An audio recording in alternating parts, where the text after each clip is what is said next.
কেমন আছো? বড়দের নমস্কার, ছোটদের ভালোবাসা। এই যে আবার চলে আসলাম রান্না করতে।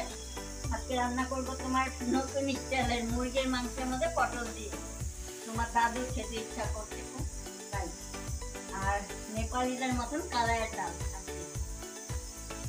রসুন আর আদা ছেঁচে ডালের মধ্যে দিয়ে তারপরে বানাতে হয়। ওই কালাইয়ের ডাল আজকে মাংস, এই দুটোই রান্না করবো আজকে। তো দেখো, আশা করি ভালোই লাগবে। হয়তো তোমরা সুস্থ থাকবা, তোমাদের আশীর্বাদ, ভগবানের আশীর্বাদে আমরাও ভালোই আছি। কিন্তু পায়ের ব্যথাটা একটু আবার বেড়ে গেছে, আবার কিছুদিন ভালো ছিলাম। যাই হোক, ভালো থাকবা, দেখতে থাকো শুরু থেকে লাস্ট পর্যন্ত আমার ভিডিওটা। এখন পটল কাটবো, পটল দেওয়ার জন্য মাংসের মধ্যে।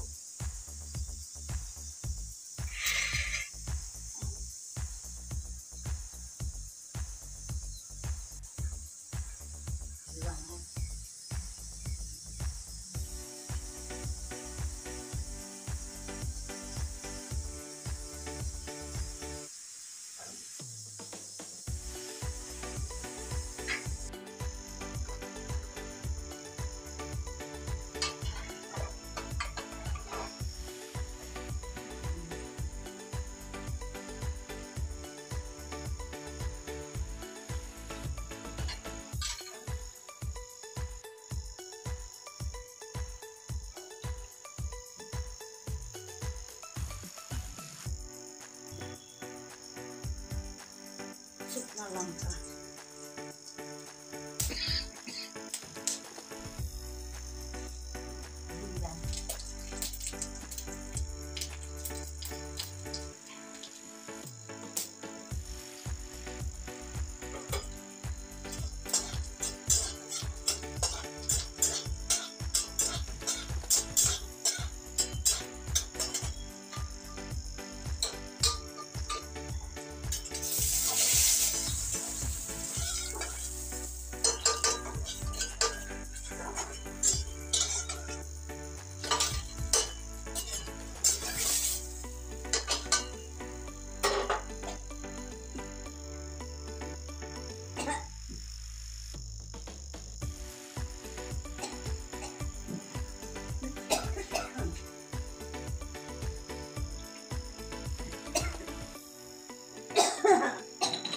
দোকানে আছে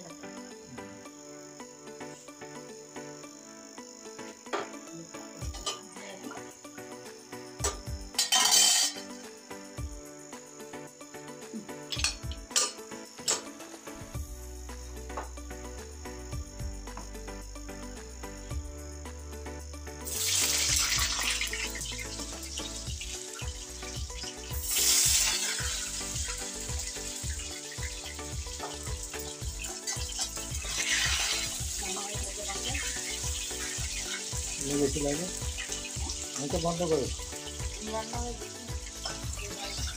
বন্ধ।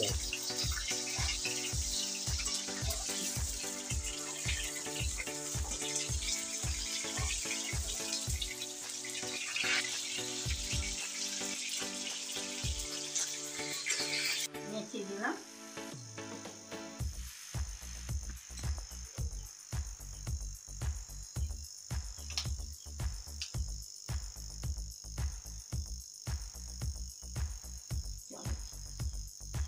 नेपाली दिदीबहिनीहरू, मैले आज नयाँ स्टाइलको कुखुराको मासु पकाउन आँटेको थिएँ। त्यस्तै गरेर पकाउन होला। मेथी हाल्नु गरेँ, तेलमा फोर्न हालेँ, अब पियाज हालेँ। पियाज हाल्नुभन्दा पहिल्यै मैले यो परवललाई भुजाइराखेको, अनि यस्तै गरेर पकाएर खानु मिठो हुन्छ। किसिम किसिमको सब्जीहरू हालेर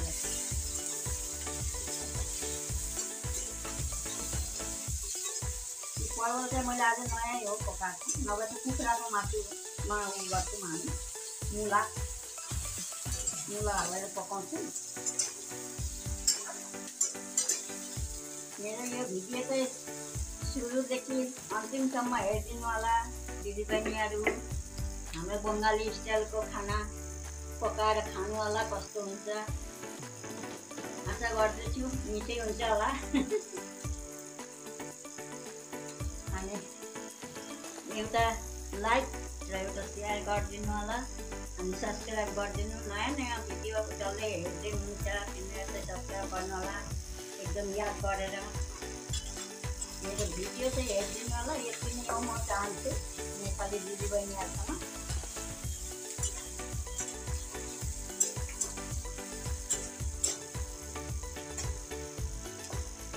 पुरा भिडियोलाई सुरुदेखि अन्तिमसम्म हेर्दै त्यति चाहिँ हेरिदियो भने हेरिदिएको थिएँ राम्रो।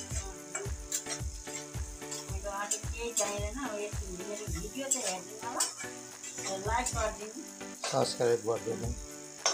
नयाँ नयाँ मेरो भिडियो हेर्दै हुनुहुन्छ तिनीहरू चाहिँ सब्सक्राइब गर्नु होला। हेर्ने जतिले चाहिँ गरिसक्नु भयो होला सब्सक्राइब, लाइक चाहिँ गर्नु होला, सेयर गर्नु।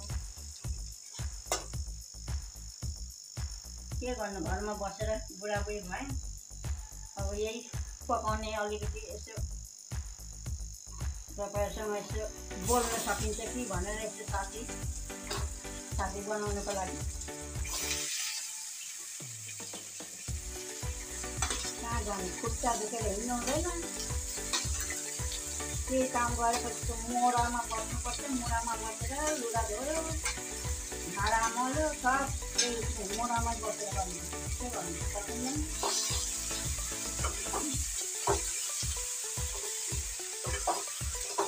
त्यही भएर अब मेरो नेपालको दिदीबहिनीहरूले यति चाहिँ हेल्प गर्नु होला मलाई, मेरो भिडियो हेर्नु। जहाँको पनि त्यही त नेपाली दिदीबहिनीहरू दाजुभाइहरू हेर्नु। देश विदेशबाट जसले हेर्दै हुनुहुन्छ मेरो नेपाली दिदीबहिनीहरू सबले हेर्नु होला। यो नेपालको आमा भनौँ कि हजुरआमा भनौँ, अब जे भन्नु चाहन्छ उहाँको चाहिँ भिडियो चाहिँ हेरिदिनु होला। म यति नै भन्छु, त्यति हो मेरो आश छ मेरो दिदीबहिनीहरूले हेरिदिन्छ। अब चाहिँ हेरिदिनुहुन्छ होला।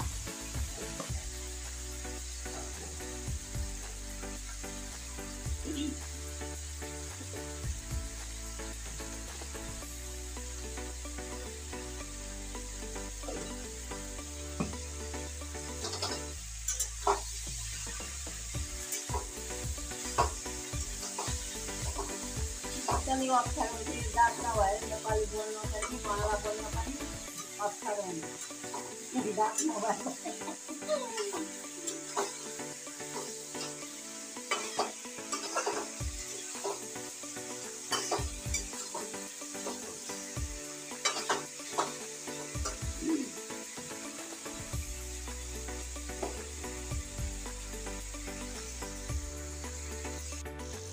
मसला दिलाम, मांस मसला, आदा रसुन लंका जीरा सब्जी मसला हालिदिएँ मासुमा, अदुवा लसुन जीरा खोर्सानी सब।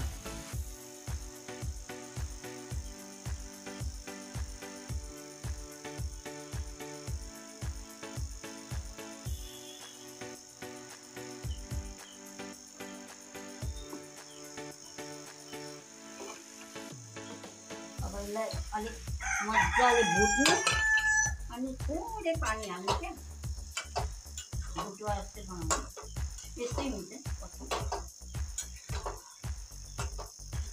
এবারে এটা একটুখানি ভাজা ভাজা হয়ে যাবে, তারপরে পটলগুলো দিয়ে এরকমই থাকবে কষানো, ঝোল হবে না বেশি, গ্রেভি টাইপ। গ্রেভিও না, ওর থেকে একটু কষাই হবে, ডাল নিতে তো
মাংসটা না এখন হয়ে গেছে। এরকম করে পটল দিয়ে মুরগির মাংস বানিয়ে খাবার, দেখবা কিরকম লাগে। তারপর আমাকে কমেন্টে বলবা যে হ্যাঁ ভালো হয়েছে কি খারাপ হয়েছে। আমিও প্রথম বানাচ্ছি আজকে মুরগির মাংসের মধ্যে পটল, নয়তো আমি খাসির মাংস তো দিই, পটল দিই, স্কোয়াশ দিই। আর ভালো হয়ে থাকলে তো কমেন্ট করবে, আর একটা সাবস্ক্রাইব, লাইক, শেয়ার করে দিও। আর আমার ভিডিওটা শুরু থেকে এরকমই দেখবা তোমরা, এইটুকু আমারই করবা ব্যাস। আর नेपाली दिदीबहिनीहरू देश विदेश जहाँ हुनुहुन्छ, जहाँ बसेको छ मेरो छोरीहरू सब यस्तै गरेर पकाउनु होला। अनि मलाई चाहिँ लाइक गरिदिनु होला, नेपालीमै लाइक गर्नु, किन बाहिरको मान्छेहरूले चाहिँ सक्दैन नि त बङ्गला, खालि बङ्गलामा गर्छ, त्यही भएर इङ्ग्लिसमा मैले भनेको थिएँ। नेपाली दिदीबहिनीहरूलाई, दाजुभाइहरूलाई मैले सबलाई भनेको थिएँ नेपालीमै गर्नु है लाइक चाहिँ। अनि यस्तै मेरो भिडियो जस्तो मैले आज पकाएँ यस्तै गरेर पकाएर खाएर हेर्नु, अनि मलाई कमेन्ट गर्नु ल। कमेन्ट नेपालीमा हुन्छ। त्यही त नेपालीमा कमेन्ट गरिदिनु होइन। किन अब अरू अरू चाहिँ इन्डियाको उनीहरूलाई चाहिँ आउँदैन नि त, बङ्गलामा गरिदिन्छ भनेर मैले इङ्ग्लिसमा भनेको थिएँ। तपाईँहरू चाहिँ नेपालीमै गर्नु। नेपाली हो पढेको, यहाँ बङ्गला पढेको छैन।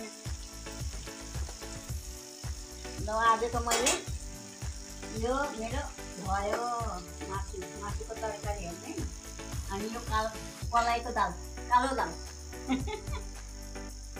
कालो दाल पकाएँ, अनि आज मासु पकाएँ, यति नै हो। এই যে কালাইয়ের ডাল বানালাম, এই মাংস এরকম কষানো কষানো মাংস। তো আজকের মতন এখানটাই, আমার সাথে থাকবে, এখনই আমার ভিডিওটা দেখবা, এইটুকুই আমার করবো বা আমার আর কিচ্ছু চাই না। আমার ভিডিওটা তোমরা দেখে দিও শুরু থেকে লাস্ট পর্যন্ত, আর ওই একটা করে লাইক করে দিও, যারা যারা নতুন তারা তারা শেয়ার করবা, সাবস্ক্রাইব করে দিও। তোমরা ভালো থাকবা, তবে আমার ভিডিওটা তোমরা দেখবা, আশীর্বাদ করবা আমিও যেন ভালো থাকি। আজকের মতন এইটুকু, দেখো না রোদ্দুর নেই কিন্তু গরম কত। আজকের মতন বিদায়, হ্যাঁ, টাটা।